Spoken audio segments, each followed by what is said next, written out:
వైఎస్ఆర్ ఉమ్మడి కడప జిల్లాకు సంబంధించి కడప పార్లమెంటు నియోజకవర్గానికి సంబంధించిన 7 నియోజకవర్గాలకు సంబంధించిన వైఎస్ఆర్ కాంగ్రెస్ పార్టీ కార్యకర్తలకు, నాయకులకు, శ్రేయోభిలాషులకు, వేదిక మీద ఉన్నటువంటి పెద్దలకు, ముఖ్యంగా మన ఆత్మీయ నాయకుడు, మన ప్రియతమ నాయకుడు వైఎస్ జగన్మోహన్ రెడ్డి గారికి హృదయపూర్వకంగా ప్రొద్దుటూరు నియోజకవర్గం ఆహ్వానిస్తా ఉంది.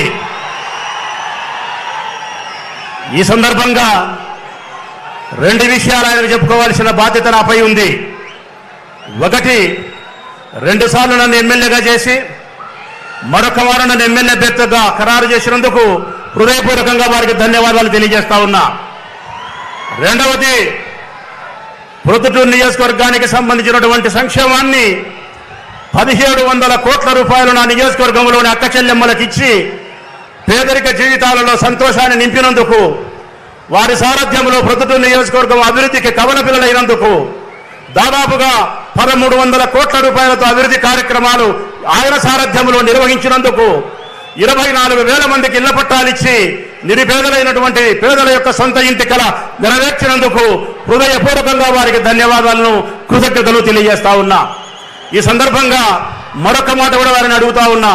దేవుని దయ వలన ఈ ప్రజల ఆశీస్సుల చేత మళ్లీ తమరు 2వసారి ముఖ్యమంత్రిగా జూన్ 4వ తారీఖున ప్రమాణ స్వీకారం చేస్తారని తప్పనిసరిగా విశ్వసిస్తా ఉన్నాం.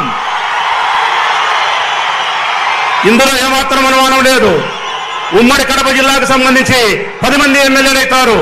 175 నియోజకవర్గాలకు 175 మంది ఎమ్మెల్యేలు తప్పనిసరిగా గెలుస్తారనే విశ్వాసాన్ని వ్యక్తపరుస్తా ఉన్నా.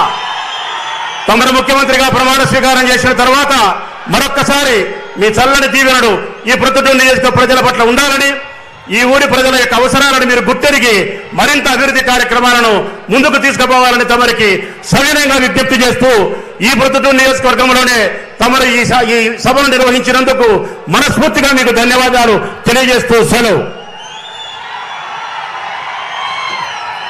పార్లమెంట్ సభ్యులు అవినాష్ రెడ్డి గారిని మాట్లాడవలసిందిగా కోరుతాం.